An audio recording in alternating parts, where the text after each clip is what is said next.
పెళ్ళైనా పండగైనా వేడుక ఏదైనా పట్టుచీరల ప్రత్యేక వేదిక వారాహి సిల్క్స్.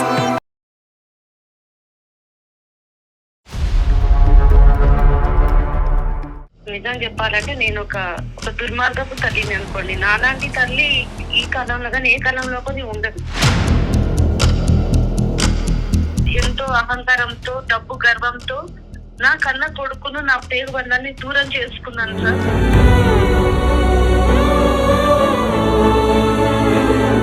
అంటే ప్రేమ తక్కువ, కులం తక్కువ, గోత్రం తక్కువ, లేదంటే ఆస్తిపాస్తులు మా తక్కువ? కులం కాదు, ఆస్తిపాస్తుల్లో కూడా మాకు వాడు సాటి రాదు. మినిమం 30 ఫ్లోర్స్ ఉండాలమ్మా.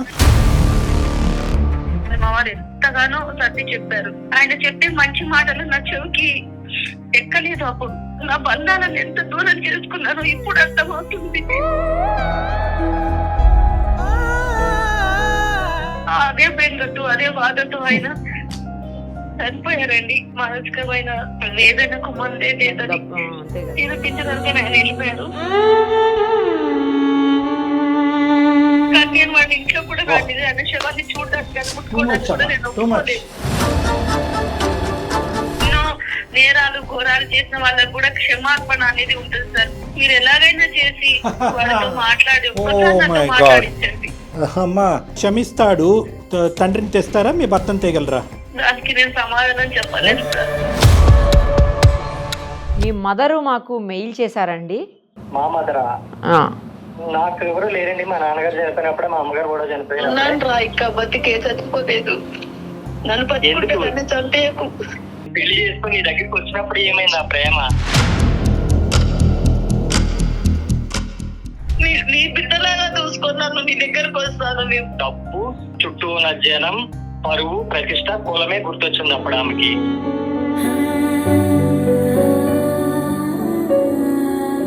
ఒంటరి జీవితాన్ని బతుకుతుంది. కొడుకు లేడు, కోళ్ళు లేడు, మనవడు లేడు, దిక్కు లేదు, దివానా లేదు, ఏమీ లేదు. ఉన్నప్పుడు నేను ఫోన్ చేసి చెప్తే ఆ కులం తక్కువ దాని కడుపులో పుట్టినవాడు నా మనవడే కాదు, నాకు వారసులే కాదు అని అడిగింది ఆమె.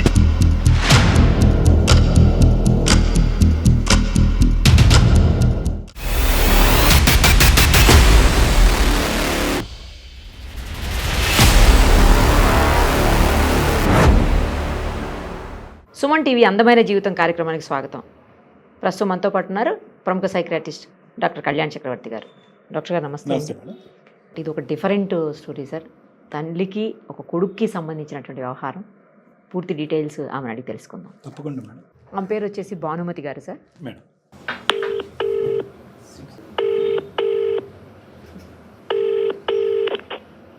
హలో.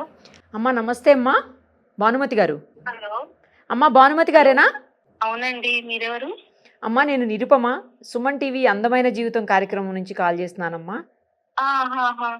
అమ్మా చాలా సంతోషం మీరు చేసినందుకు. అమ్మా నాకు ఏం మాట్లాడాలో తెలియడం లేదమ్మా. నాకు చాలా ఆనందంగా ఉంది. కానీ మీరు మాకు మెయిల్ పెట్టడం నిజంగా చాలా అసలు గొప్ప విషయం అమ్మా. ఎందుకంటే మెయిల్ చేయడం అనేది బాగా చదువుకున్న వాళ్ళకి, చిన్న వాళ్ళకి మాత్రమే సాధ్యం అని అనుకుంటుంటారు. బట్ మీరు పెద్దవాళ్ళు, ఈ వయసులో కూడా మీరు మాకు మెయిల్ చేశారంటే ఆ ఆలోచన వచ్చింది చూడండి, దానికి బాగా అనిపిస్తుంది. ఫస్ట్ ఆఫ్ ఆల్ మనతో పాటు డాక్టర్ కళ్యాణ్ చక్రవర్తి గారు కూడా ఉన్నారు. అసలు మీ విషయం ఏంటి, ప్రాబ్లం ఏంటి చెబితే సారు నేను ఒక పరిష్కార మార్గాన్ని మీకు సూచించేటువంటి ప్రయత్నం చేస్తామమ్మా. నమస్తే సార్. నమస్తే అమ్మా. మీరు నా మెయిల్కి స్పందించి మళ్ళీ నాకు కాల్ చేసినందుకు చాలా ఆనందంగా ఉంది. మీ ప్రోగ్రామ్ నేను చూస్తుంటాను. నాకు మాట్లాడాలంటే కూడా టెన్షన్ గా అనిపిస్తుంది. అమ్మ మీరేం టెన్షన్ పడకండి, అసలు ఉన్నది ఉన్నట్టు చెప్పండి. సరే అండి. నిజం చెప్పాలంటే నేను ఒక నిర్భాగ్యపు తల్లిని, ఒక దుర్మార్గపు తల్లిని అనుకోండి. నాలాంటి తల్లి ఇక్కడ ఈ కాలంలో కానీ ఏ కాలంలో కానీ ఉండదు. అన్న బిడ్డను ఎంతో దుర్మార్గంగా నేను వెళ్ళగొట్టి వాడి పట్ల, నాకున్న ఒక్కగానొక్క కొడుకు పట్ల నేను ఎంతో దుర్మార్గంగా ప్రవర్తించాను. ఏ బంధానికైనా దుర్మార్గుడైనటువంటి తండ్రి, దుర్మార్గుడైనటువంటి కొడుకు ఇలా అంటాం, కానీ అంటే దుర్మార్గురాలైనటువంటి తల్లి అనేటటువంటిది జతకలదమ్మా. ఆ రెండు పదాలు జతకలవు. ఎందుకంటే తల్లికి నిదర్శనం నేనేనండి. అమ్మా ప్రతి దాని వెనకాతల ఒక మీనింగ్ ఉంటదమ్మా. ఒక తల్లి చేసేటటువంటి ప్రతి పని వెనకాతల ప్రేమ అనేటటువంటి సబ్జెక్ట్ లేకుండా ఈ భూప్రపంచం లేదమ్మా. భూప్రపంచం లేదు. నేను ఎటువంటి ప్రేమ లేకుండా ఎంతో అహంకారంతో డబ్బు గర్వంతో నా కన్న కొడుకును నా బంధాలను నా పేరు బంధాన్ని దూరం చేసుకున్నాను సార్. దానికి ఇప్పుడు ఎంతో బాధపడుతున్నాను. ఈ మీ ప్రోగ్రాం వల్ల నా కొడుకుకు దగ్గర కాగలనేమో అనే ఆశతో మీకు మెయిల్ పెట్టించాను. వివరాలు చెప్పండి అమ్మా, ప్రయత్నం చేద్దాం. చెప్పండి మీరు వివరాలు ఏంటో చెప్పండి. ఎందుకు అంత పెద్ద అభాండం మీ మీద వేసుకుంటున్నారు? ఎందుకు అంత పెద్ద లేబుల్ అటాచ్ అది చేశారు? అభాండం కాదు సార్, నిజమే అది. ఎందుకంటే నేను చేసిన తప్పు, నేను చేసిన పాపం నాకు తెలుసు. చెప్పండి అమ్మా, సరే అమ్మా, వివరించి చెప్పండి. వివరించి దాని పరిష్కారం ఏంటో చూద్దాం, చెప్పండి. మా వారు రిటైర్డ్ రైల్వే ఉద్యోగి అండి. ఆయన చనిపోయి 1 సంవత్సరంన్నర అవుతుంది. మాకు లేక లేక ఎన్నో ముక్కులు మొక్కితే ఒక బాబు పుట్టాడు. వాడి పేరు సురేష్. మంచి చదువులు చదివించాము. హైదరాబాద్ లో జాబ్ వచ్చిన తర్వాత తనతో పాటు జాబ్ చేసే అమ్మాయినే ప్రేమించానని ఇంటికి తీసుకొచ్చాడు. పెళ్లి చేసుకుంటానని వచ్చాడు. నేను కలిగిన కుటుంబంలో పుట్టాను కాబట్టి అందరూ నా మాటే వినాలి, నా మాటే సాగాలి, నా పద్ధమే నెక్కాలనే దాంతో ఇంట్లో అయినా ఎక్కడైనా నా మాటకు ఎవరు ఎదురు చెప్పేవాళ్ళు కాదు. కానీ ఉన్నటువంటి మా బాబు అలా ఇంకెవరినో తీసుకొచ్చి నేను చేసుకుంటాను అంటే నేను అది తట్టుకోలేకపోయాను. అంటే ప్రేమ తక్కువ, కులం తక్కువ, గోత్రం తక్కువ, లేదంటే ఆస్తిపాస్తులు తక్కువ? ఏ విషయంలో తక్కువైంది అమ్మాయి? ఆ అమ్మాయి కులం మా కులం కాదు. ఆస్తిపాస్తుల్లో కూడా మాకు వాళ్ళు సాటి రాదు. నా కొడుకుకు పెద్దింటి అమ్మాయిని, బాగా డబ్బున్న వాళ్ళ అమ్మాయిని చూసి చెయ్యాలని ఏవేవో ఆశలు, ఏవేవో కోరికలు మినిమం 30 ఫ్లోర్స్ ఉండాలమ్మా. ఉన్నాయండి. కానీ వాడు అలా చేసేసరికి నేను తట్టుకోలేకపోయాను. అసలు అవసరం లేదు, అమ్మాయిని పెళ్లి చేసుకుంటున్నాం అంటే ఇంట్లో అడుగు పెట్టొద్దు అని చాలా ఎన్ని రకాలుగా తిట్టాలో అన్ని రకాలుగా తిట్టేశాను. అంటే ఎంతకాలం అయిందమ్మా? 3 సంవత్సరాల పైన అయింది సార్. నేను అసలు ఇంట్లో కూడా రానియలేదు. తర్వాత నీకు మేం కావాలా, అమ్మాయి కావాలా తెలుసుకో అనేసి నేను ఖచ్చితంగా చెప్పేశాను. నన్ను నమ్ముకొని వాళ్ళనందరినీ వదులుకొని వచ్చింది. తనకు ఎవరు లేరు నేను తప్పితే ప్రస్తుతానికి. కాబట్టి నేను మాత్రం తనను వదులుకోలేనని ఖచ్చితంగా చెప్పేశాడు మా అబ్బాయి. నన్ను వాడు ధిక్కరించడం అలాగా అనడం నేను తట్టుకోలేకపోయాను. చాలా చాలా అంటే చాలా కోపంతో, గర్వంతో నీతో మాకేం అవసరం లేదు, వెళ్ళిపో అని చెప్పేసి ఎన్ని రకాలుగా తిట్టారో అన్ని రకాలుగా తిట్టేశానండి.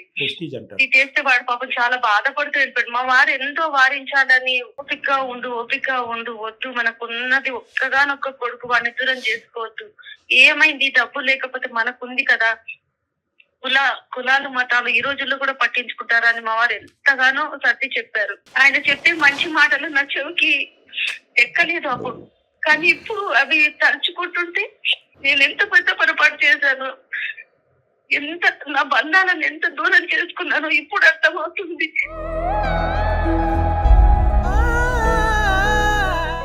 బాధపడకండి. చెప్పండి, విషయం ఏంటో చెప్పండి, బాధపడకండి. మా బాబు వెళ్ళిపోయిన తర్వాత మా వారు తట్టుకోలేకపోయారు. అదే బెంగతో, అదే బాధతో ఆయన చనిపోయారండి. ఎన్ని రకాలుగా ఎంత ట్రీట్మెంట్ ఇప్పించినా ఆయన కోలుకోలేకపోయారు. మానసికమైన బాధకు, మానసికమైన వేదనకు మందే నిరూపించడానికి ఆయన వెళ్ళిపోయారు. అతను చనిపోయి ఇప్పుడు 1.5 year అయిందమ్మా. అవునండి. అప్పటి నుంచి మీరు ఒంటరిగానే ఉంటున్నారా? అవునండి, పని వాళ్ళు ఉన్నారు కానీ సొంత వాళ్ళు కాదు కదండి ఎవరికి. నా డబ్బు కోసము రాబందులా కూర్చున్న బంధువులు ఉన్నారు, అందరు ఉన్నారు, కానీ నా రక్త సంబంధం అనే వాళ్ళు లేరు. నా కొడుకుతో ఉండాలని ఉంది. వాడికి ఒక బాబు పుట్టాడంట, నా వారసుడు, వాడిని చూసుకోవాలని ఉంది. కానీ ఏ రకంగా ప్రయత్నించినా వాడు నాతో మాట్లాడడం లేదు. నన్ను కలవడానికి కానీ, నా మొహం చూడడానికి కానీ, అసలు నా పేరు తెలవడానికి కూడా ఇష్టపడడం లేదు. ఎంత మందితో ఎన్ని రకాలుగా చెప్పించినా వాడు వినట్లేదు. తండ్రి చనిపోయిన తర్వాత వచ్చాడమ్మా కార్యక్రమాలు అవి చేయడానికి? మా వారు చనిపోయినప్పుడు వచ్చారండి. అందుకే చెప్తున్నాను నేను పాపిష్టి తల్లినని. వచ్చాడు చూడండి, కానీ నేను వాడిని ఇంట్లో కూడా రాలేదు. ఆయన శవాన్ని చూడడానికి కానీ ముట్టుకోవడానికి కూడా నేను ఒప్పుకోలేదు. Too much. You have no right to do that. మీకు అసలు హక్కే లేదు అలా చేయటానికి. అది ఇప్పుడు నాకు అర్థం అవుతుంది, అప్పుడు నాకు అర్థం కాలేదు. ఇప్పుడు ఈ ఒంటరితనంలో మా వారు చనిపోయిన తర్వాత ఒక్కొక్కటి నాకు అర్థం అవుతుంది. బంధువులు గాని ఎవరు గాని వాళ్ళ ప్రవర్తనలు, వాళ్ళ మాటలన్నీ వింటున్న తర్వాత నాకు ఇప్పుడు అర్థమవుతుంది. నాకు ఇప్పుడు నా బిడ్డతో కలిసి ఉండాలని ఉంది సార్. మీరు ఎలాగైనా చేసి వాళ్ళతో మాట్లాడి ఒక్కసారి నాతో మాట్లాడించండి.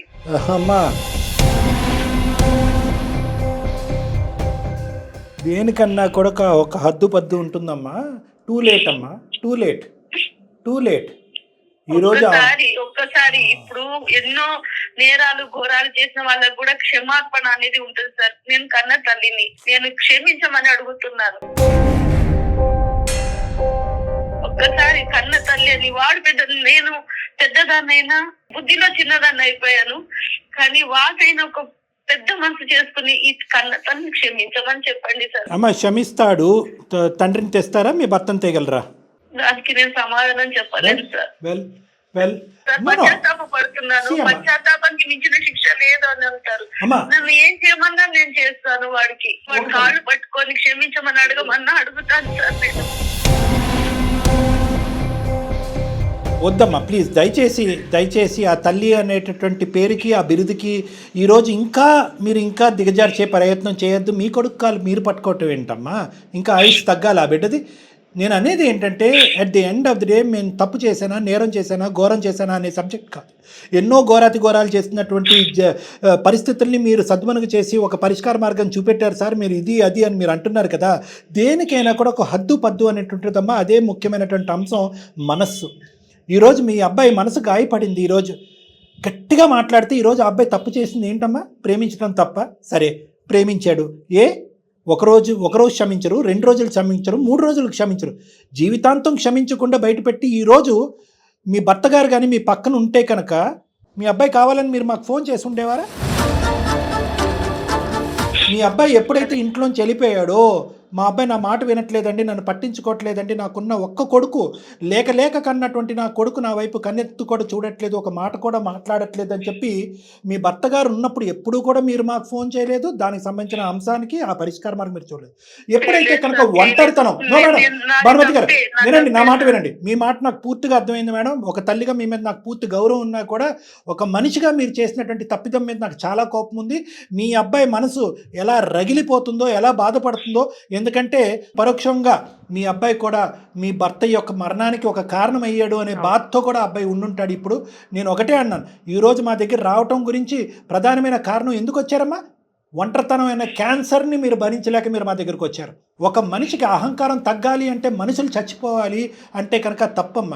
ఒక మనిషికి అహంకారం తగ్గాలి అంటే కనుక ఒంటరితనానికి బానిస అవ్వాలి. ఒంటరితనం చెవి చూస్తేనే ఆ మనిషికి ఒక కనువిప్పు వస్తుంది అంటే కనుక మానవత్వం లేనట్టేనమ్మా. ఒక తల్లి కొడుకుల్ని కలిపేటటువంటి ఉద్దేశం మాకున్నా కూడా, అలా కలపాలి అనేటటువంటి బలమైన దృక్పథం మాకున్నా కూడా, తల్లి కొడుకులు ప్రపంచంలో ఏ బంధం అయినా తెగిపోవచ్చు, కానీ తల్లి కొడుకుల బంధం తెక్కకూడదు అనేటటువంటి వాదన వినిపించేటటువంటి వ్యక్తిత్వాలు మాకున్నా కూడా, ఇది మితిమీరినటువంటి, మీరే పదే మీకు ఆ ముద్ర వేసుకుంటున్నారు చూడండి, అహంకారం, కులపిచ్చి గర్వము అన్ని చచ్చిన పామును ఇంకా చంపకండి సార్. ఎవరు క్షమాపణ అనేది ఉండదా? ఎవరు చచ్చిపోయారమ్మా? ఏ పాము చచ్చిపోయింది? ఏ పాము చచ్చిపోయింది? ఒక్కసారి నన్ను కూడా ఒక బిడ్డలాగా చూసుకుని, నేను కూడా తప్పు చేశాను, ఒక దెబ్బ కొట్టి మళ్ళీ దగ్గరికి తీసుకుంటారు కదా. ఒక్కసారి మీ అబ్బాయి స్థానంలో మిమ్మల్ని నిలబడి చూడండి. హౌ ఇంపాసిబుల్ దిస్ ఈస్ అని చెప్పడం గురించే. మీరు పుణ్యమే కారం అనండి, చచ్చిన పాన్ని మళ్ళీ కొట్టి చంపుతారని అనండి. మీరు అడిగేటటువంటి కోరిక ఎంత కష్టసాధ్యం, ఎంత ఇబ్బందికరమైనటువంటిది. ఆ అబ్బాయిని ఈరోజు మీతో కలిపి ఆ అబ్బాయిని సుఖపెడుతున్నామా, బాధ పెడుతున్నామా అనేటటువంటిది కూడా తెలియనటువంటి సందిగ్ధ పరిస్థితి ఇది. ఒక ప్రయత్నం అయితే చేద్దాం మన తరపు నుంచి. వాడు ఏమన్నా ఏం చేయమన్నా చేస్తాను సార్. నేను ఎటువంటి శిక్ష విధించినా భరించడానికి సిద్ధంగా ఉన్నాను. కానీ ఒక్కసారి నాతో మనసు విప్పి మాట్లాడమనండి, అంతే నేను కోరుకునేది. నా పిల్లలతో నేను నా మనవణ్ణి చూసుకోవాలని, నా కొడుకుతో నా కోడలతో కలిసి ఉండాలని ఉంది. ఇది నేను స్వార్థంతో చేస్తున్నది కాదు సార్. ఇప్పుడు అంతకుముందు అహంకారంతో చేశాను, కానీ ఇప్పుడు ఈ మాటలు మాత్రం స్వార్థంగా. కనీసం ఒక్కసారి నా కళ్ళతో చూసుకుంటాను. వాళ్ళ దగ్గరికి ఇది అంత సింపుల్ జాబ్ కాదు. ఎందుకంటే కొన్ని కీలకమైన క్లిష్టమైనటువంటి ప్రశ్నలు మీ అబ్బాయి మిమ్మల్ని సంధిస్తాడు మీ మీద. అందులో ముఖ్యంగా ఏంటంటే, ఏమన్నా నాన్న చచ్చిపోయిన తర్వాత కూడా నువ్వు నా దగ్గర రాలేదు, ఇప్పుడు వంశోద్ధారకుడు వారసుడు వచ్చాడు రానివ్వలేదు, ఇప్పుడు వారసుడు వంశోద్ధారకుడు రాగానే గుర్తొచ్చాడు, అప్పుడు మనవడిని ఎత్తుకోవాలన్నా నీ ఉద్దేశం, నేను అవసరం లేదా అని కూడా అడుగుతాడు. ఇలాంటి భయంకరమైనటువంటి, చేదైనటువంటి, బాధాకరమైనటువంటి, దిగమింగుకోలేనటువంటి ప్రశ్నలతో మీ అబ్బాయి మీ ఎదుర్కొంటూ వస్తాడు.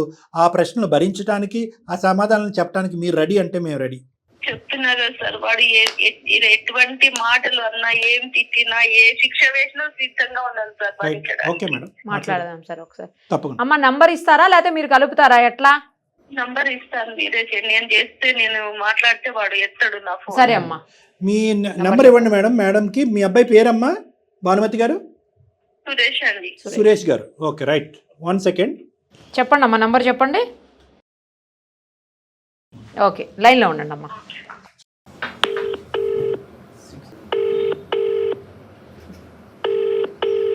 హలో, సురేష్ గారేనా అండి?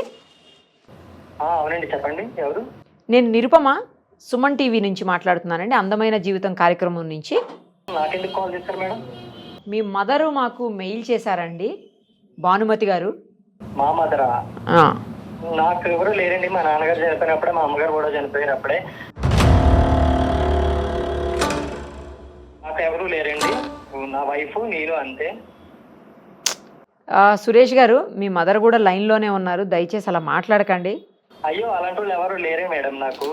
ఆవిడ కూడా లైన్లోనే ఉన్నారండి, ఒక్కసారి మనతో పాటు. ఉన్నాను రా, ఇంకా బతికే చచ్చిపోలేదు. నన్ను పట్టుకుంటే చంపేయకు. నీకు డబ్బు ఉంది, కులం ఉంది, నీ చుట్టుపక్కల వాళ్ళు ఉన్నారు, వాళ్ళే ఉన్నారు కదా. నేనెందుకు నీకు? నీకు కొడుకొద్దు, కోడలొద్దు, మనవడొద్దు. నీకు డబ్బు ఉంది కదా, నీ డబ్బుతోనే పడుతూ.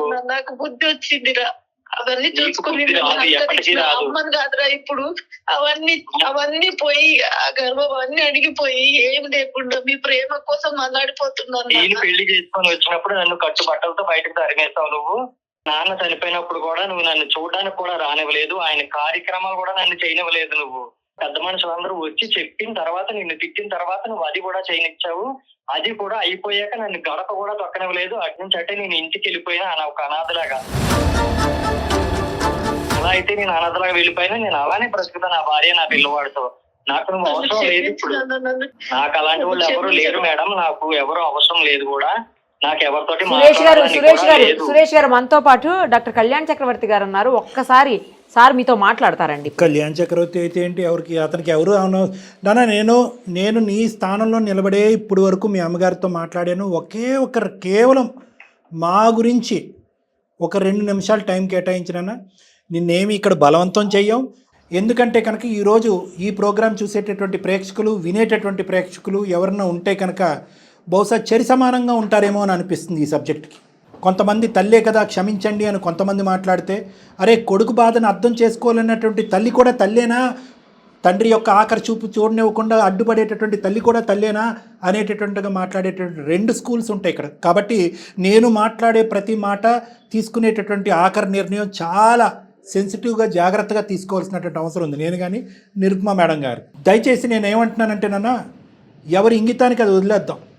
కర్మసిద్ధాన్ని నమ్ముకుంటే కనుక కర్మసిద్ధాంతానికి వదిలేద్దాం. మీ బంధం కలవాలి అని అనుకుంటే కలుస్తుంది, లేదు అంటే కనుక కాలగర్భంలో కలిసిపోతుంది. లోపల ఎంత కుంగిపోతున్నావు అనేటటువంటిది నీ మాటలోనే మాకు అర్థమవుతుంది. ఎందుకంటే ఎంతో బాధ ఉంటేనే కానీ ఒక మనిషి వచ్చి నా ఉన్నటువంటి తల్లి చనిపోయిందనే మాట అండి, చాలది నీ జీవితానికి ఇంకా అది సరిపోతుందేమో ఆ పనిష్మెంట్. అంటే బ్రతుకుండగా నా తల్లి చచ్చిపోయిందని చెప్పుకోవటం నీ జీవితానికి ఆ పనిష్మెంట్ చాలేమో. ఇంకా పెరిగి పెద్ద అయ్యేటటువంటి నీ కొడుకు కూడా చెప్పలేనటువంటి నీ బాధని అందమైన జీవితం వినటానికి రెడీగా ఉంది. ఫస్ట్ నీ బాధ ఏంటి? ఈ 2 ఇయర్స్ 3 ఇయర్స్ పాటు నువ్వు ఎటువంటి మానసికపరమైన క్షోభను అనుభవించావు? నీ భార్య, అందరినీ వదిలేసి వచ్చినటువంటి భార్య, నువ్వు ఆమె ఎలా ఉంటున్నారు అనేది ఒక 2 నిమిషాలు చెప్తున్నాను. నేను లవ్ మ్యారేజ్ చేసుకున్నాను సార్. నేను ఇట్లా ప్రేమించాను అని చెప్తే ఆమె అసలు నిర్దాక్షిణ్యంగా వద్దని చెప్పింది. నేను చాలా రోజులు రిక్వెస్ట్ చేసిన, మా నాన్నగారు కూడా ఒప్పించడానికి చాలా ట్రై చేశారు. ఆయన ఉన్నప్పుడు అసలు ఎవరి మాట వినలేదు ఆమె. అప్పుడు ఆమెకి డబ్బు, నా గర్వం, డబ్బు, చుట్టూ ఉన్న జనం, పరువు, ప్రతిష్ట, కులమే గుర్తొచ్చింది అప్పుడు ఆమెకి. నేను బయటకు వెళ్ళిపోయి పెళ్లి చేసుకుని వచ్చిన తర్వాత ఇంటికి వెళ్తే నిర్దాక్షిణ్యంగా కట్టు బట్టలతో మా ఇద్దరిని మెడగట్టి బయటికి గంటేసింది. సరే, మేము హైదరాబాద్ వచ్చి ఏదో చదువుకున్నాము, వాళ్ళే చదివించారు కనుక మేము చదువుకున్నా, మంచి పొజిషన్ లో ఉన్నాయి, హ్యాపీయే. తల్లి తండ్రి లేదన్న ఒక బాధ తప్ప నా భార్య నన్ను చాలా బాగా చూసుకుంటుంది, మా అమ్మలాగా చూసుకుంటుంది. నాన్నగారు చనిపోయినప్పుడు కూడా నేను ఎంతో బ్రతిమాలిన. నా ఆఖరికి ఆయన ముఖం కూడా చూపించడానికి ఆమె ఇష్టపడలేదు. నలుగురు తిట్టిన తర్వాత ఆమె ఆ అంత్యక్రియలను నన్ను చేయనిచ్చింది. ఆమె అమ్మ చచ్చిపోయింది అన్నావు కదా, అలాగే ఉండు. ఇప్పుడు ఈ అమ్మ కొత్త అమ్మ, నా మనవాడి మీద, నా కోడలి మీద ఉన్నా, అంతేగాని నన్ను అర్థం చేసుకో. కోపం అనేది ఎన్ని రోజులు ఉంటుంది? కొన్ని రోజులు. ఆఖరికి కట్టుకున్న భర్తను పోగొట్టుకున్నా సరే ఆమె మారలేదు అంటే మీరు ఆలోచించండి ఆమె మనసు ఎంత కఠినమైనదో. నేను మారిపోయినా అదే మా నాన్న- కానీ సురేష్ ఆమె గారు అలా ఉండడం వల్లే మా నాన్నగారు చనిపోయారు సార్. నేను ఆమె పక్కన ఉండుంటే, ఆ ఇంట్లో ఉండుంటే మా నాన్న నేను బ్రతికించుకునేవాడిని, ఈ రోజు సంతోషంగా ఉండేవాళ్ళం. మీరు ఆయన ఒక మాట అన్నారు, మీరు అబ్జర్వ్ చేశారా సార్? ఏమన్నారంటే నా భార్య ఇప్పుడు నా తల్లిలాగా చూసుకుంటుంది అన్నాడు. అంటే నీ తల్లి నిన్ను చాలా గొప్పగా బాగా చూసిందనేగా దాని అర్థం. చదివించారు, ఉద్యోగం చేసుకుంటున్నాను, తల్లి బాగా గొప్పతనం. నా తల్లిలాగా చూసుకుంటుంది నా భార్య అంటున్నాడు. ఎన్నో పూజలు చేసి ఎందరో దేవుళ్ళకు మొక్కినప్పుడు మొక్కిన తర్వాత పుట్టిన వాడివిరా నువ్వు. నీ మీద నాకు ఎంతో ప్రేమ ఉంది. అయినా పెళ్లి చేసుకుని నీ దగ్గరికి వచ్చినప్పుడు ఏమైంది ఆ ప్రేమ? నా తండ్రి చనిపోయినప్పుడు ఏమైంది ఆ ప్రేమ? ఈ రోజు నీకు ఎవరు లేరు అని, నీకు ఎవరు లేరు అని ఈ రోజు నీకు కొడుకు గుర్తొచ్చాడు. డబ్బు వద్దు, ఈ ఆస్తులు అంతస్తులు ఏవి వద్దు నాన్న. నీ బిడ్డలాగా చూసుకో, నన్ను నీ దగ్గరకు వస్తాను, నన్ను చూసుకో. నీకు నీ డబ్బు ఉంది, బిడ్డ స్థానం చాలా పెద్దగా ఉంది ఇప్పుడు అబ్బాయి కళ్ళల్లో. సొసైటీ చూసుకుంటుంది, నీ కులం చూసుకుంటుంది, కోడలు నా మనవడు వీళ్ళందరితో కలిసి నేను ఉండాలి. తన ఫ్యామిలీని అంతని వదిలేసుకుని మనల్ని నమ్ముకొని వచ్చింది నాతో పాటు. తనని ఎన్ని మాటలు అన్నావు, తన పొలం గురించి ఎన్ని తిట్టావు. సరే ఈ అమ్మను సురేష్ క్షమించురా. అమ్మా ఒక్క నిమిషం. ఈరోజు ఈ పదాలు ఎంతవరకు ఉపయోగపడతాయి నాకైతే తెలియదమ్మా. నా తప్పు నేను తెలుసుకున్నాను, నా కళ్ళు తెరుచుకున్నాయి, అహంకారంతో నా కళ్ళు మూసుకుపోయినాయి, కులపిచ్చితో నా కళ్ళు మూసుకుపోయినాయి, డబ్బుండే అహంకారంతో కళ్ళు మూసుకుపోయినాయి, ఇప్పుడు ఆ కళ్ళు తెరుచుకున్నాయి. నన్ను నీ కూతురులా చూసుకో, నన్ను నీ కొడుకు స్థానంలో పెట్టి చూసుకో, ఇలాంటివి ఐ మీన్ టు సే ఒక తల్లిగా మీ బాధ మీరు చెప్పుకుంటున్నారు. మీరు ఒక 10 గంటలు మాట్లాడితే ఈ బాధ గురించి ఆ అబ్బాయి ఒక 18 గంటలు మాట్లాడతాడు. కానీ ఇక్కడ ఉండేటటువంటి సబ్జెక్ట్ ఏంటంటే కనుక మీ యొక్క పరిస్థితిని ఇక్కడ వివరించుకుంటూ ఆ అబ్బాయి సానుభూతి కోరుకోవటం అనేది వచ్చే పరిస్థితిలో లేదు. ఎందుకంటే కనుక ఆ అబ్బాయి ఈ లోతు వరకు అంటే ఇక్కడి వరకు ఆ అబ్బాయికి కోపంతో రగిలిపోతున్నాడు, బాధతో రగిలిపోతున్నాడు. కోపం అనే పదం కరెక్ట్ కాదేమో, బాధ. ఎందుకంటే కోపం పడితే కనుక ఈ పాటకు మళ్ళీ ఏ గడప నుంచి అయితే వదిలేళ్ళాడో అదే గడప మీద తొక్కి ఎవరమ్మా నువ్వు అని చెప్పి నేను నిలదీసేవాడు. లేదంటే తండ్రి చనిపోయిన తర్వాత నా షేర్ ఆఫ్ ఆస్తి ఏది అనేటటువంటి అడిగుండేవాడు. ఆ అబ్బాయి ఇక్కడ తల్లిదండ్రులు ఇద్దరిని మర్చిపోవటమే కాదు, బ్రతుకున్న తల్లిని మానసికంగా చంపుకోవటమే కాదు, నువ్వు ఇచ్చేటటువంటి చిల్లు గవ్వ కూడా నాకు అక్కర్లేదు అనే డెసిషన్కి వచ్చి ఆ అబ్బాయి బతుకుతున్నాడు. కాబట్టి ఈరోజు మీ పరిస్థితి ఏంటి, మీరు ఎంత భయంకరంగా ఉందనేది చెప్పవలసినటువంటి బాధ్యత మీద ఉంది. చెప్పుకునేటటువంటి నాదుడు ఇప్పుడు కనిపించేటప్పటికి ఇంతకాలం బట్టి ఆ బాధ చెప్పుకోలేక అదే బాధ ఆ అబ్బాయికి కూడా ఉంది. మీరు ఫోన్ ఎత్తగానే ఆ అబ్బాయిని మొదట అడగవలసినటువంటిది ఏంటంటే, నాన్న నీకు తండ్రి ఆఖరి చూపు లేకుండా చేశాను, తల్లి బతుకున్నా కూడా లేనటువంటి పరిస్థితిలో చూశాను, నువ్వు ప్రేమించి పెళ్లి చేసుకున్నట్టు నీ భార్య ఎదురుగుంటా నీ పరువు ఆ అమ్మాయి పరువు తీశాను, నువ్వు ఎంత బాధపడ్డావు నాన్న, నీ పరిస్థితి ఎలా ఉంది నాన్న, నీ ఆరోగ్యం ఎలా ఉంది, నీ యోగక్షేమాలు ఎలా ఉన్నాయి, ఫస్ట్ ఒక తల్లిగా అడగవలసినటువంటి ప్రశ్న ఇది. మళ్ళీ నన్నే అంటారేంటి డాక్టర్ గారు, వినండమ్మా, నో భానుమతి గారు వినండి. నో పెట్టడమ్మా, మేము ఉన్నాం బ్యాక్గ్రౌండ్లో, మేము ఉన్నాం, మిమ్మల్ని ఇద్దరిని కలపాలి అనేటటువంటి ముఖ్య ఉద్దేశంతోనే మేము ఇక్కడ కూర్చున్నాం, కలపాలి. నేను చెప్పేది ఏంటంటే ఇక్కడ కూడా నా బాధ ఏంటో తెలుసా, ఇక్కడ కూడా నేను ఒంటరిదాన్ని అయిపోయాను, ఇప్పుడు వరకు కళ్ళు మూసుకున్నాను, ఇప్పుడు కళ్ళు తెరిచాను, ఇప్పుడు నాకు నీ కొడుకు కావాలి, నీ భార్య కావాలి, నువ్వు కావాలంటే మళ్ళీ చుట్టూ తిరిగి ప్రపంచం అంతా తిరిగినా కూడా గుండ్రంగానే ఉంటుంది అన్నట్టుగా ఇక్కడ మళ్ళీ స్వార్థం కనిపించట్లేదా మేడం? మళ్ళీ నేను అలా అంటే మళ్ళీ పుణ్యమే కారం జల్లేరు, చచ్చిన పామును కొడుతున్నారు అంటారు. ఇక్కడ నాకు కావాల్సింది ఏంటంటే ద బాల్ ఈజ్ ఎంటైర్లీ, చాలా దురదృష్టకరమైనటువంటి పరిస్థితి ఇది. బాల్ నీ కోర్టులో ఉందమ్మా అనేటటువంటి పరిస్థితి బదులు బంతి నీ కొడుకు కోర్టులో ఉంది అని చెప్పుకునేటటువంటి ఒక దురదృష్టకరమైనటువంటి, నాకు చాలా సందిగ్ధంతో కూడినటువంటి ఒక చిక్కుముడి సమస్య. నిరుపమ మేడం గారు క్షుణ్ణంగా జల్లెడి పట్టి ఎతికి పట్టినటువంటి ఈ కేసు. నేను ఒకటే చెప్తున్నాను సురేష్, మీ అమ్మగారు మీ కాలమే పడినా, మిమ్మల్ని పాలాభిషేకం చేసినా, మొత్తం ఆస్తి అంతా తీసుకొచ్చి మీ కళ్ళెదురుగుంట పట్టినా, ఏం చేసినా కూడా ఒక్క పచ్చి నిజం ఏంటంటే కనుక చనిపోయినటువంటి మీ తండ్రి గారు తిరిగిరారు. ఇదొక్కటే అన్నిటికంటే, ఈ మొత్తం ఎపిసోడ్లో అన్నిటికంటే, ఎందుకంటే కనుక అతను చనిపోవటానికి కారణం నేనే అని ఆవిడ అంది మేడం, నేనే అని ఆవిడ అంది. నా దృష్టిలో అతను కూడా ఇతను న్యాచురల్లీ అంటే ఇప్పుడు తల్లి రానివ్వలేదు, ఇంటికి వచ్చినటువంటి కోడలకు అవమానం జరుగుతుంది. అసలు చనిపోయినప్పుడు కూడా రానివ్వలేదు అంటే ఆమె మనసు ఎంత కఠినమైందో అసలు మీరు ఒకసారి ఆలోచించండి. No, no. ఆమె సురేష్ గారు, ఒక్కగాని ఒక కొడుకుని, ఆమెకి ఇంకా 2-3 కొడుకులు కూడా లేరు, కూతుర్లు లేరు. నేను ఒక్కగాని Yeah, point కొడుకు noted. దగ్గరే ఆమె అంత ఇంకెంత తిరిగి ఆ పిండి రుబ్బినా కూడా ఆవిడని ఇంకొక గంట 2 గంటల పాటు ఏడిపించడమే తప్ప ఇక్కడ మీరు తప్పించి నేను ఉపయోగం లేదు. సాధించేటటువంటిది ఏమీ లేదు. నెక్స్ట్ ఏంటి అనే పదం మీకు నచ్చకపోవచ్చు, కానీ మేము మాట్లాడతాం, ఒక 2 నిమిషాలు వినండి. నెక్స్ట్ ఏంటి అంటే కనుక ఆవిడ అక్కడే ఉంటుంది, మేము ఇక్కడే ఉంటానని మీరు చాలా ఈజీగా చెప్పి ఒక 2 సెకండ్లో ఫోన్ పెట్టేయచ్చు. కానీ ఈరోజు ఆవిడ తప్పు తెలుసుకుంది, ఆవిడ పశ్చాత్తాపం పొందుతుంది. ఈ వయసులో ఆవిడికి ఒంటరితనం అంటే ఏంటో తెలిసింది. అహంకారం అనేటటువంటిది, డబ్బు అనేటటువంటిది, కులం అనేది, గోత్రం అనేటటువంటిది శాశ్వతం కాదు అనేటటువంటిది ఒకటి ఆవిడ ఇప్పటికి కనువిప్పు కలిగింది ఆవిడికి. మేము చాలాసేపు మాట్లాడాం, మీరు ఫోన్ ఎత్తకముందు చాలాసేపు మాట్లాడాం. మన ప్రేక్షకుల గురించి అది కుదించి ఒక 20 నిమిషాలు మాట్లాడినట్టుగా వినిపిస్తున్నాం. నాకన్నా తల్లే సార్, ప్రేమ ఉంటుంది, కానీ నన్ను ఇంత కఠినంగా మార్చింది ఆమె చేసిన పనులే నన్ను ఇంత సరిపోదా ఆవిడకి పడినటువంటి శిక్ష సరిపోదా? భర్తను పోగొట్టుకుంది, ఒంటరి జీవితాన్ని బతుకుతుంది, కొడుకు లేడు, కోళ్ళు లేడు, మనవడు లేడు, దిక్కు లేదు, దివానా లేదు, ఏమీ లేదు. చాలదా ఈ శిక్ష? జీవితాంతం శిక్ష ఇయ్యాలా? ప్రెగ్నెంట్ గా ఉన్నప్పుడు నేను ఫోన్ చేసి చెప్తే, ఆ కులం తక్కువ దాని కడుపులో పుట్టినవాడు నా మనవడే కాదు, నాకు వారసులే కాదు అని అడిగింది ఆమె. ఆ రోజు అంత ఫుడ్ పెడుతుందా? మానసిక క్షోభ, బెంగతో మా నాన్నగారు చనిపోయారు అనే మాట అనండి, కానీ నేనుంటే కనుక మా నాన్న బతికించుకుని ఉండేవాడిని, మా అమ్మ ఉంది కాబట్టి చనిపోయాడు అని ఆ మాట అనకండి. ఎందుకంటే ఆవిడ తల్లి స్థానంలో ఆవిడ ఏమైనా నేరాలు ఘోరాలు చేసి ఉండొచ్చు, కానీ భార్య స్థానంలో ఆవిడ వాళ్ళు చాలా విలువలతో కూడినటువంటి ఒక బంధం. వాళ్ళిద్దరి మధ్యన వాళ్ళు మొత్తం జీవితంలో, ఇందాక ఆవిడ చెప్తుంటే విన్నాను, వాళ్ళిద్దరి మధ్యన ఉన్న ఏకైక డిసగ్రిమెంట్ మీరు, మీ ప్రేమ. మా నాన్నగారు మంచం మీద ఉన్నప్పుడు కూడా ఆమె చాలా రిక్వెస్ట్ చేశారు, మనవన్ని, కొడుకుని, కోడల్ని ఇంటికి తీసుకురాని.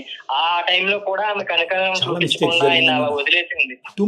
నీకేం తెలుసు సార్? అదే నాకు తెలియదులేండి, నాకు తెలీదు. అందుగురించే నేను కూడా తెలుసుకుంటున్నాను. ఒకదాన్ని మించినటువంటి ఒకటి తప్పు జరిగిపోయిన దాన్ని డిగ్గింగ్ చేయడం వల్ల వచ్చే ఉపయోగం ఏమీ లేదు. ఆమెను ఇంకా బాధ పెట్టడం వల్ల కూడా వచ్చే ప్రయోజనం కూడా ఏమీ లేదు. ఇప్పుడు ఏదైనా మారుతుందన్న నమ్మకం అయితే లేదు, మాకే లేదండి సురేష్ గారు, మాకే లేదు.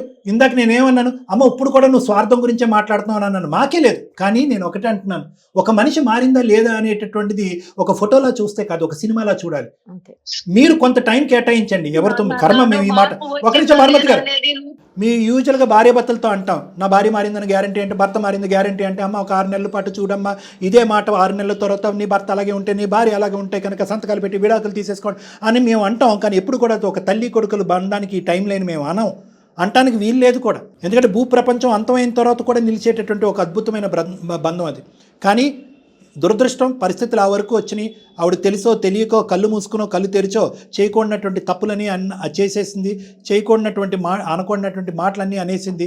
కానీ at the end of the day ఒక్క గ్రహింపు, ఒక్క అవగాహన, ఒక్క ఆలోచన, ఒక్క మార్పు వచ్చిందని మేము నమ్ముతాం. మీకు నమ్మితే మాకెందుకండి బాబు, మీరెవరైనా అంటామేమో, కానీ అందుంచే మా నమ్మకం ఇంపార్టెంట్ కాదు. దయచేసి ఒక 6 నెలలు టైం మీ అమ్మగారిలో ఏమన్నా మార్పు వస్తే కనుక మీరు స్వీకరిద్దరు. కానీ మళ్ళీ అదే ధోరణి, అదే స్వార్థం, అదే తంతు అంటే కనుక ఇప్పుడప్పుడే మీ అమ్మగారిని మీ ఇంటికి ఇన్వైట్ చేయక్కర్లేదు, మీరు ఏమో పప్పను తినిపించక్కర్లేదు, మీరు వాళ్ళ ఇంటికి వెళ్ళి భోజనం కూడా చేయక్కర్లేదు, ఆఖరికి నీ కోడలతో ఆవిడతో మాట్లాడించక్కర్లేదు, నీ మనవడు మనవరాలతో నానమ్మ అనేటటువంటి మాట కూడా అనక్కర్లేదు. ఓన్లీ థింగ్ ఏంటంటే మీరిద్దరు కమ్యూనికేట్ చేసుకోండి, మీరిద్దరు కమ్యూనికేట్ చేసుకోండి. గతం తవ్వకండి. గతాన్ని ఎంతవరకు అయితే కక్కుకోవాలో మీరిద్దరు ఒకరి మీద ఒకరు కక్కేసుకున్నారు. పోయినటువంటి వ్యక్తిని మనం తిరిగి రాలేము అనేటటువంటి అంశం ఉంది. ఈ బంధాలు అనుబంధాల్లో మార్పు ఖచ్చితంగా రావడానికి అవకాశం, ఏ బంధం అనుబంధం అనే మార్పు వస్తుంది. Nothing is permanent. ఇదంతా నీ మీద డిపెండ్ అయి ఉంటుంది. ఇందాక నేను అన్నాను కదా, ball is in your court. నువ్వు చాలా పెద్ద మనసు, ఇంత పెద్ద చాలా పెద్ద మనసు చేసుకుని ఒక చాలా అద్భుతమైనటువంటి క్షమాగుణంతో ముందుకొచ్చి నా అనేటటువంటి నా తల్లి, ఎందుకంటే ఆవిడ చేసినటువంటిది తప్పుదనం కంటే నువ్వు ఈ స్థాయిలో ఉండటానికి, ఇక్కడ ఉండటానికి ఆవిడ ఎన్నో త్యాగాలు చేసింది. దీని ముందు ఆ త్యాగాలన్నీ కనిపించకుండా పోవచ్చు. ఆవిడ చేసిన తప్పుల ముందు ఎన్నో త్యాగాలు చేసింది. నిన్ను కని పెంచింది, ఒక స్థాయికి తీసుకొచ్చింది. ఎన్నో పూజలు చేస్తే కానీ నువ్వు పుట్టావు అనేటటువంటి మాట ఆవిడ అంది, నువ్వు అంది. కాబట్టి నేను ఏమంటున్నానంటే ఒకే ఒక్క అవకాశం ఇమీడియట్గా అక్కర్లేదు. 6 నెలల తర్వాత మా అమ్మలో అసలు సిసలైనటువంటి మార్పు వచ్చింది, లేట్ అయినా కూడా ఒక రియలైజేషన్ అనేటటువంటి వచ్చిందని అని అనిపించిన మీరు తర్వాత నమ్మితే మీరు నమ్మితే, మీరు మీ తల్లిని మీ తల్లిగా స్వీకరించగలిగితే, అప్పుడు నెక్స్ట్ ఇన్ లైన్ మీ వైఫ్కి ఒక కోడలు, ఆవిడ ఒక అత్తగారిలాగా ఇంట్రడ్యూస్ చేయండి. నీ మనవడో మనవరాలకో ఆ అమ్మమ్మ నాయనమ్మ అని చెప్పి ఇంట్రడ్యూస్ చేయండి. ఒక్కసారి అమ్మ బాధ అర్థం చేసుకో. నాకైతే నీ మీద నమ్మకం కలగట్లేదు, కానీ సార్ వాళ్ళు చెప్పారు, సార్ మేడం చెప్పారు గనక నేను ఏమైనా ఆలోచించగలను. కానీ నువ్వు మారేవని నాకు పూర్తిగా అనిపిస్తేనే నేను ఏ నిర్ణయం అయినా తీసుకోగలను. ఇప్పటి వరకు నన్ను నీ తర్వాత నా తల్లిలా చూస్తుంది కనుక నా భార్య ఇష్టం కూడా నాకు కావాలి. ఇక్కడ ఆఫ్ కోర్స్ నా భార్యను కరెక్ట్ కనుక్కొని చెప్పాడు అసలు. పూర్తిగా నమ్మకం కలిగితే నేను ఖచ్చితంగా యాక్సెప్ట్ చేస్తాను. టైమింగ్ అన్న, నేను అనేది ఏంటంటే ఒక్క నిమిషం అన్న, కోడల్ని కూడా అడిగే నిర్ణయం తీసుకో. నీ భార్యకి మీ అమ్మగారు అన్నటువంటి రకరకాల మాటలు ఇవన్నీ గుర్తుండొచ్చు, కానీ ఈ బంధం యొక్క విలువ ఏంటి, ఈ మీ అమ్మగారు నీకు చేసిన త్యాగం ఏంటి, చేసినటువంటి తప్పు ఏంటి అనేటటువంటిది ట్రాన్స్పరెంట్గా క్లియర్ కట్గా చూడగలిగేటటువంటి ఏకైక వ్యక్తి మీరొక్కలే. కాబట్టి సురేష్, నేనేమంటున్నానంటే అల్టిమేట్ డెసిషన్ ఈజ్ యువర్స్. మీరు కళ్ళు మూసుకుని మీ గుండెల మీద చేసుకుని మీరు ఒక్కసారి ఆలోచించుకోండి. టైం ఇవ్వండి, 1 2 కాదు 6 నెలల పాటు టైం ఇవ్వండి. దగ్గర నుంచి మీ అమ్మగారిని అబ్జర్వ్ చేయండి, ఫోన్లో మాట్లాడండి, ఆవిడ చెప్పేటటువంటి మాటలు ఆలకించండి. నమ్మకం వచ్చిన రోజు డెసిషన్ తీసుకోండి. తర్వాత ఎలా కలిసి ఉండాలా లేదా అనేది ఎలా అప్పుడు decision. అది ఆటోమేటిక్గా నడుస్తుంది, ఇంకేం చెప్పక్కర్లేదు. నాకు మా అమ్మని దూరం చేసుకోవాలని కానీ మా అమ్మని ఇది చేయాలని కానీ నాకేమీ కోపం లేదు మేడం. నాకు బాధ, ఆమె చేసిన వాటికి నాకు బాధ అంతే. ఆమె పూర్తిగా మారిపోతే మా అమ్మని మా అమ్మలాగా చూసుకుంటాను మేడం. నాకు అలాంటిది ఏం లేదు. ఆమె మారాలి ఫస్ట్.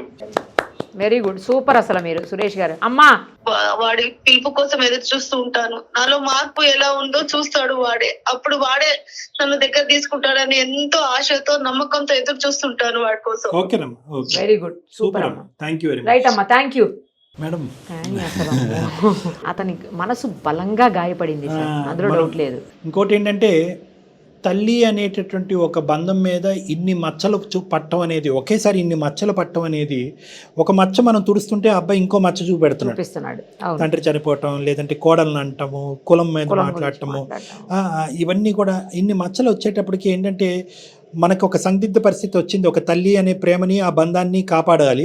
ఇంకో పక్క నుంచి ఏంటంటే ఈవిని క్రూరంగా చూపెట్టకుండా ఆ అబ్బాయికి ఏ యాంగిల్లో చూపెట్టాలో ఆ యాంగిల్లో చూపెడితేనే ఆ అబ్బాయి మనసు కరుగుతుంది. అంతే. బహుశా ఏంటంటే ఈరోజు ఆవిడ ఈమెయిల్ పంపించి ఆనందించలేదు, ఈ ప్రాబ్లంకి చెప్పుకోవటానికి ఒక వేదికను కల్పించినందుకు ఆ అబ్బాయి హ్యాపీగా ఫీల్ అవుతాడు. లేదంటే 2 సెకండ్లో ఫోన్ పెట్టేసి ఉండేవాడు ఆ అబ్బాయి. అవును, అవును. హీఈస్ హ్యాపీ దట్ ఇప్పటికైనా ఒక మార్పుతో కూడినటువంటి, ఎందుకంటే ఏ కొడుకు ఒక తల్లిని ఆ స్థానంలో పెట్టి ఆస్వాదించి బ్రతకగలడు మేడం? అనుక్షణం అదే కదా. గుచ్చేదు.